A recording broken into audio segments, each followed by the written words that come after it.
Mileage baru 40,000 je guys. Kereta full service record dengan Proton Service Center. Tip-top condition guys. Yang ni siapa nak buat full loan, gaji 1,500 boleh dapat dah pinjaman penuh. Bulanan 300 lebih je, zero deposit. Kereta satu je owner, perempuan Melayu, cantik pakai dia. Memang jaga, okey.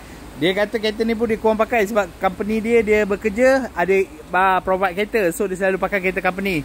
Yang ni hujung-hujung minggu baru dia bawa keluar. Itu pun tak jalan jauh dia kata. Ni adalah model full spec premium tahun 2020. Siapa yang nak buat full loan, ikat 9 tahun 300 lebih sahaja dengan bank. Kalau ion kredit dalam 400 lebih macam tu. Boleh ikat 9 tahun, okey. Make sure nama clear kalau nak buat full loan. Dia datang dengan fabric, kain jeans punya cantik, kemas. Dalam semua masih cantik lagi guys. Kalau siapa nak screw kereta ni silakan. Kita orang tak ada masalah. Okey, untuk model ni reverse camera pun dah ada dah. Mati steering control semua ada. Design semua masih cantik. Compartment letak barang pun banyak, cup holder pun ada. Okey. Dia punya airbag pun ada 2 sahaja dekat bahagian depan. Belakang semua tak ada. Okey, untuk second row dia besar, luas, nak naik sampai 3 orang pun boleh. Sesuai untuk buat kereta keluarga, okey. Dekat bahagian tengah pun dia ada port charger juga. So untuk premium spec memang dia dapat aksesori yang lebih sikit berbanding dengan standard dan executive.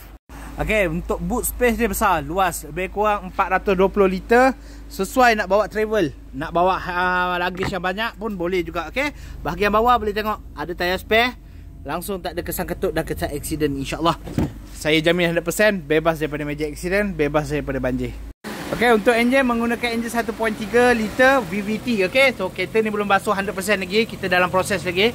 Kalau tengok tak ada langsung kesan leaking, walaupun enjin dia belum cuci lagi, okey. So boleh tengok warehouse ni pun kemas. Tak ada langsung kesan accident, tak ada langsung kesan cat semula, okey. So masih original semuanya. Enjin, gearbox, aircon kita bagi warranty 3 tahun.